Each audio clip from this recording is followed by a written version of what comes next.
For the second year in a row now, North Wilkesboro Speedway, a track older than NASCAR itself, is hosting the Cup Series All-Star Race. So the start of all the fun was delayed by the weather, but things are looking good for tonight's events, and there's a whole lot to talk about as we get closer to Sunday night's main event. Laney Pope will join us live from the Hauler Parade, but first let's start with Kenny Beck to help us understand the big picture here. Kenny.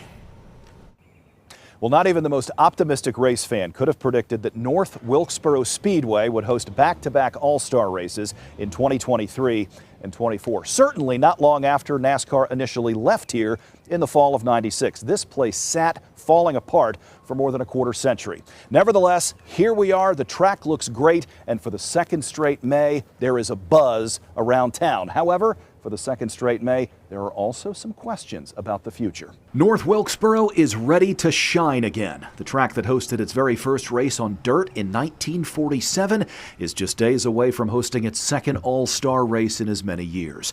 And about 3 miles away, the folks at Harold's can't wait. I think it's good, and I think it's, there's a lot of race fans in Wilkes County. You just got one of the deals where you just got to be there to see it. Mainly people with the traffic and the busy, hectic stuff going around. Streets are a little fuller. It's just nice to have our town nationally known. Last year's race week, which was the first action at NASCAR's top level here in 27 years, was a huge hit. Proof that the $18 million in COVID relief money to revitalize the track was well spent. According to a study commissioned by Speedway Motorsports, it had a $66 million economic impact, with more than 30 of that specifically felt in Wilkes County. UNC Charlotte economics professor Dr. John Connaughton conducted the study. I think that a lot of folks are excited about coming back to the roots, and I think that's why that was a success last year, and I expect it to be every bit as big a success this year in terms of the number of fans that come. Mike Staley isn't just a fan, he's the former track president. His dad, Enoch Staley, was one of its original founders. I think they ought to have here every year, because short track racing is where it's at. Not everyone agrees, though. NASCAR has not made any promises about future races. Last year, in his final year as a full-time Cup Series driver, future Hall of Famer Kevin Harvick offered this. When you look at all the unique events, they're never as cool the third year. It's something that you have to keep fresh and you have to keep new. That is real. Things get stale, they get stagnant, people get tired of it. Clint Boyer of Moxville will join Harvick in the broadcast booth for the All-Star race. As a driver, he won 10 Cup Series races in 15 seasons. This is a fresh story, and moreover, it's a really cool racetrack for our sport.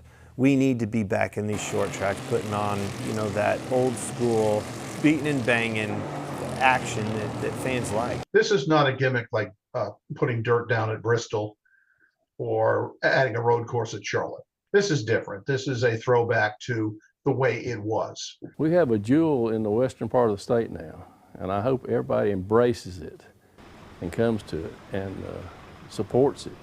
Dr. Connaughton made an interesting prediction. He said if this year's All-Star race is another huge success, NASCAR will have no choice but to come back in 2025, either for a third straight All-Star race or a points race. But he believes if NASCAR does, ticket prices will have to go up. Remember, this place only seats 35,000 fans compared to 95 in Charlotte. It's probably going to be a while before we get answers to any of these questions. NASCAR did not release this season's schedule until October of 2023.